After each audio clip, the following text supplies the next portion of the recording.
সৰ্বপ্ৰথমে আপোনালোকক সকলোকে ৰঙালী বিহুৰ শুভেচ্ছা জ্ঞাপন কৰিছোঁ।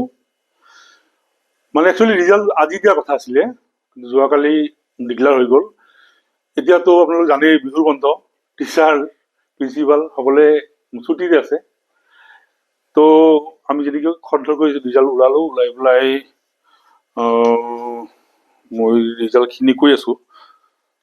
আমাৰ 26 ষ্টুডেণ্টে এইবাৰ এক্সাম দিছিলে। তো আমাৰ এইটো ছেকেণ্ড বেচ, জানেইতো আপোনালোকে আমি খুব পুৰণি নহয়, নতুন স্কুল আমাৰ। তো 26 ষ্টুডেণ্ট দিছিলে, আমি ছাকচেছেড 100%, উত্তীৰ্ণ সংখ্যা মানে 100% উত্তীৰ্ণ হৈছে। তাৰে ভিতৰত ডিষ্টিংশ্যন পাইছে 8জনে, এভভ 60% পাইছে 13, বিল' 65, টোটেল 26।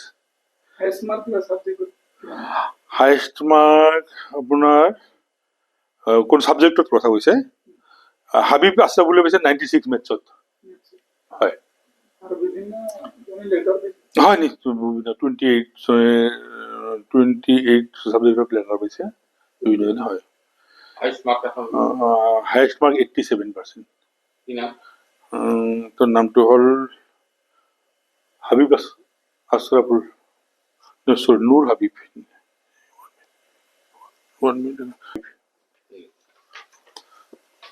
CBSE-ত মাৰ্ক মানে কেনেকুৱা, যেনেকুৱা সেৱাত মাৰ্ক কেলকুলেট কৰাৰ কোনো ৰুল নাথাকে আমাৰ CBSE নৰ্মছ মতে।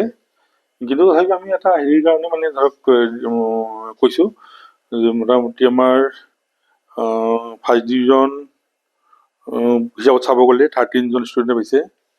ডিষ্টিংশ্যনটো আপোনাৰ 13 আৰু বাকীখিনি বিল'। হয়, আমি যিহেতু আমাৰ স্কুলখন চালকীয়া অৱস্থাত আছে, আমাৰ ষ্টুডেণ্টখিনি এতিয়া কি হৈছিলে, বিভিন্ন জেগাৰ পৰা মানে আহিছে, আহি পেলাই ধৰক বহুত কষ্ট, টিচাৰসকলেও বহুত কষ্ট কৰিছে। এতিয়া ধৰক তেওঁলোকে হয়তো সকলোখিনি মানে ঠিক ঠাক মতে গঢ় লোৱা মানে ষ্টুডেণ্ট নাছিলে। তাৰপিছত আমাৰ টিচাৰখিনি যথেষ্ট কষ্ট কৰিছে তেওঁলোকৰ লগ হৈ। তো সেই হিচাপত আমি ফলাফল আশা মানে হোৱা বুলি ক'ব লাগিব। নিশ্চয় ভাল হ'ব, নিশ্চয় ভাল হ'ব। আমি যেতিয়া আমাৰ বেচ যিটো মানে আপোনাৰ নাৰ্চাৰীৰ পৰা যিবিলাক হেৰি তেওঁলোকে এতিয়া 8 পালে, সেই বেচৰ পৰা আমি আশা কৰিব পাৰোঁ আৰু মানে